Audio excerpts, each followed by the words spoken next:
Bienvenidos, estimadas alumnas y alumnos. Estamos en el sexto programa de regreso a clases de la asignatura de Ciencias Física.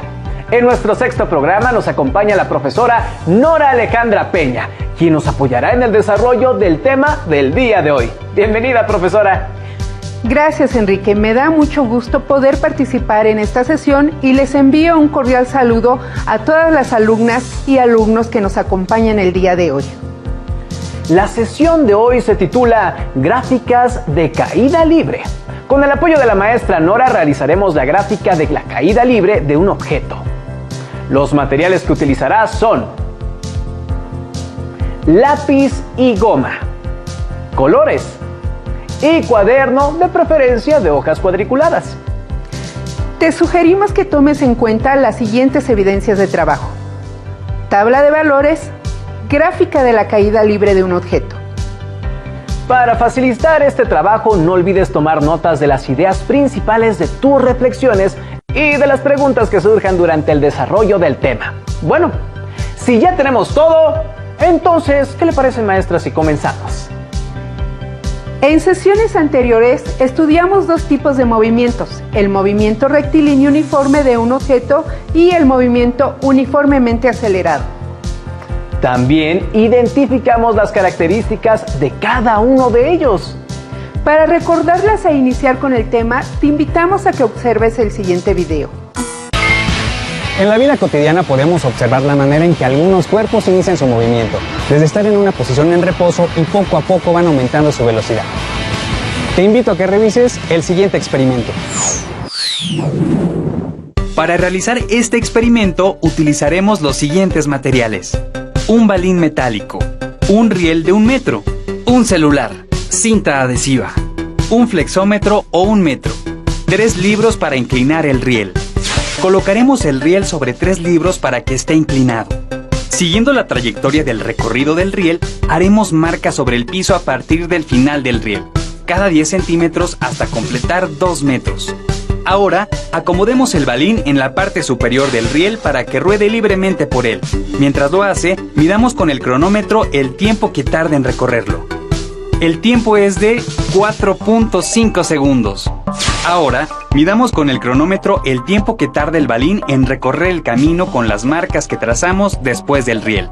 Para ello, tomaremos el tiempo a partir de que el balín termine de recorrer el riel e inicie el recorrido de los 2 metros.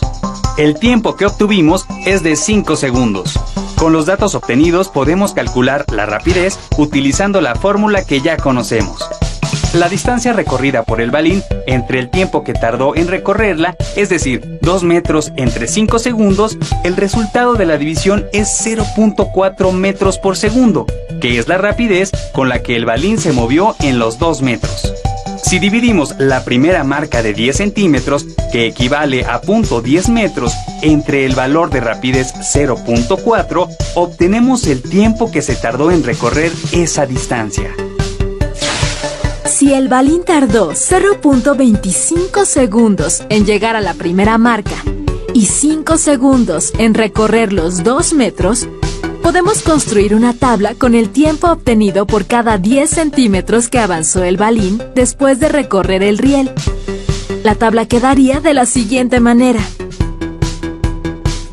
La gráfica que se obtiene representa el movimiento rectilíneo uniforme de un balín que tiene una rapidez de 0.4 metros por segundo, lo que permite ver que el balín siguió una trayectoria rectilínea y su rapidez fue constante sobre el piso. Es decir, recorrió distancias iguales en iguales intervalos de tiempo.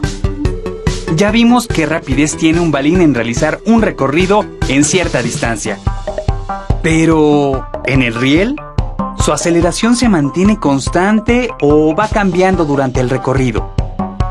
Para responder a la pregunta, debemos obtener la aceleración del balín, partiendo del tiempo en que se desplazó por el riel, con qué velocidad inicia y la velocidad final que alcanza.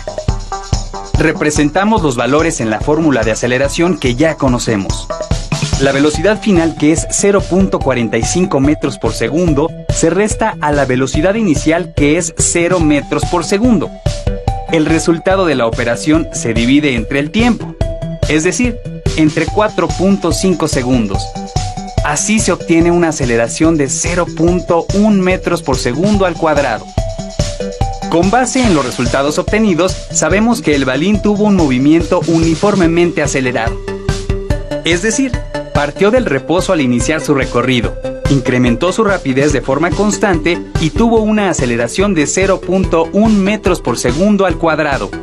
En la siguiente tabla puedes ver la velocidad que adquirió el balín en el plano inclinado de acuerdo con el tiempo, lo cual se puede representar en la siguiente gráfica. Observa en la gráfica el incremento de la velocidad a través del tiempo que recorre el balín. ¿Cuál sería la distancia del balín en cada segundo recorrido en el riel? Para calcular la distancia del balín ocuparemos la siguiente fórmula. En un segundo multiplicamos la aceleración 0.1 metros por segundo al cuadrado por un segundo elevando al cuadrado. El resultado se divide entre 2.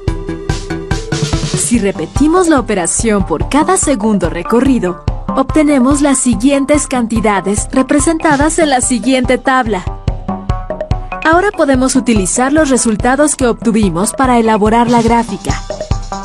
Los puntos que se intersectan entre el tiempo y la distancia representan el movimiento uniformemente acelerado del balín, que tiene una aceleración de 0.1 metros por segundo al cuadrado. Alumnas y alumnos, gracias por acompañarnos a ver este video. Profesora, con el video, ¿qué información nos puede ser útil para construir nuestra gráfica de caída libre? Para empezar, en el video podemos identificar los dos movimientos mencionados al inicio de la sesión, es decir, movimiento rectilíneo uniforme y movimiento uniformemente acelerado. Enrique, ¿lograste identificar en el video las características de cada uno? Pues no soy un experto, pero sí pude describir las características del más fácil, es decir, del movimiento rectilíneo uniforme, y podemos resumirlo en 3 puntos.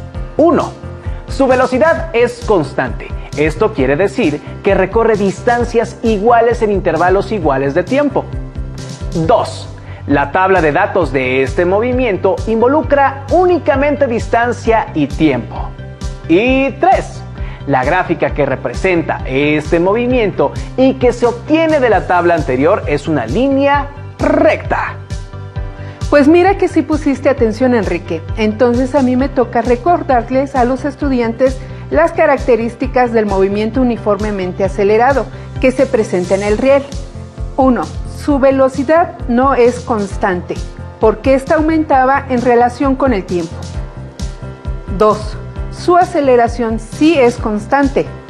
Estimadas alumnas y alumnos, en este punto es importante que recuerden la diferencia entre velocidad y aceleración. 3.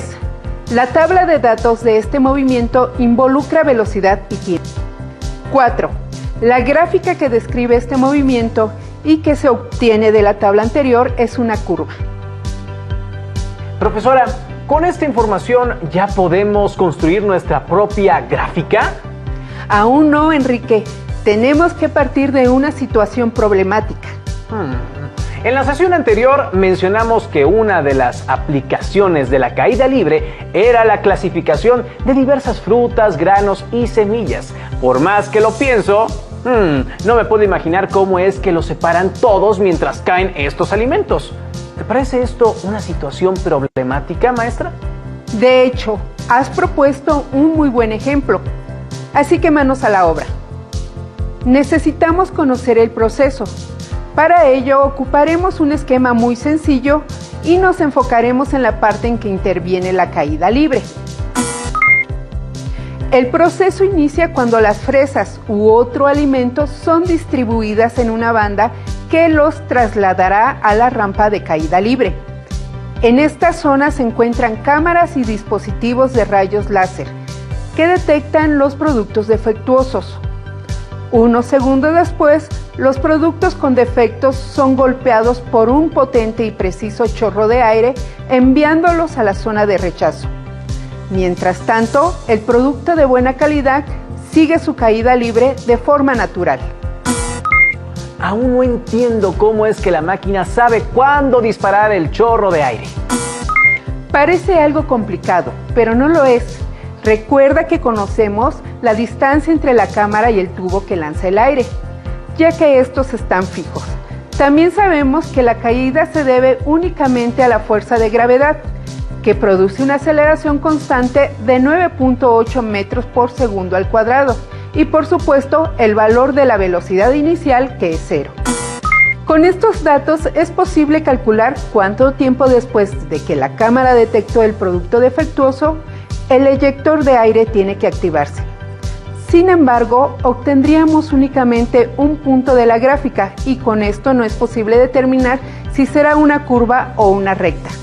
Debido a esto, dividiremos la distancia entre 10 para que podamos observar la forma de la gráfica. Para calcular el tiempo usaremos la siguiente fórmula. Distancia es igual a 1/2 de la gravedad por el tiempo al cuadrado. Pero necesitamos reescribirla en términos del tiempo, con lo cual obtenemos la siguiente fórmula. Tiempo es igual a la raíz cuadrada de 2 veces la distancia entre la gravedad. Sustituimos datos para el segundo punto, ya que en el primero el tiempo y la distancia son igual a 0. Es decir que calculamos nuestro tiempo considerando 0,1 metros de desplazamiento de nuestro producto defectuoso, lo que nos da un valor de 0.14 segundos. Estimados estudiantes, es hora de construir nuestra tabla de valores, ya que con ella podemos construir nuestra gráfica. Tienes razón, Enrique. Sustituyamos los datos que tenemos y calculemos los primeros 5. Los invitamos a que calculen los siguientes 5 datos, con la finalidad de que practiquen y despejen sus dudas.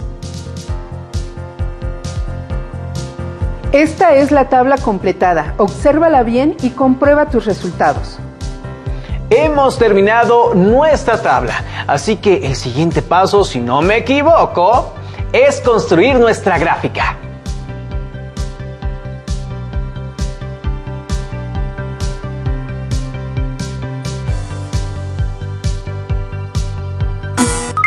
Efectivamente, Enrique, tenemos todos los valores para construirla. Solo debemos recordarles a nuestras alumnas y alumnos que los valores de tiempo se ubican en el eje horizontal y los valores de distancia en el eje vertical. Al igual que en el ejemplo anterior, graficaremos los primeros 5 puntos. Te pedimos que intentes graficar los siguientes 5 puntos. Esto te permitirá identificar los puntos que hay que retroalimentar para que mejores tu aprendizaje. Estos son todos los puntos graficados. Finalmente te pedimos que describas qué forma tiene tu gráfica. ¿Es una recta? ¿Es una curva? ¿Una línea horizontal? ¿Qué significa esta forma? ¿Cómo se diferencia de la gráfica de movimiento rectilíneo uniforme? ¿A qué distancia de la cámara está el disparador de aire? Considerando esta distancia, ¿cuánto tiempo después de que se detectó el alimento defectuoso debe dispararse el chorro de aire? Para terminar, te invitamos a que te reúnas con tu familia y entre todos lleven a cabo el experimento del riel inclinado. También puedes pedirles que te ayuden a investigar si existe otro tipo de gráfica que describa un fenómeno de la física. Maestra Nora, le agradezco mucho su intervención en el programa y a nuestros estimados alumnas y alumnos los invito a encontrarnos en el próximo programa. ¡Hasta pronto!